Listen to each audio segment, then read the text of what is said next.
go. This, my friends, is some oyster spawn. Very much like a seed. And I tried this earlier on in the season and I didn't have any luck.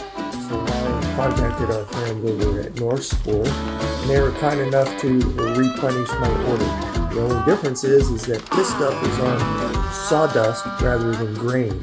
I was thinking that maybe, just maybe, I had problems with critters getting into my grain spawn, and that might have been part of the reason things didn't go well.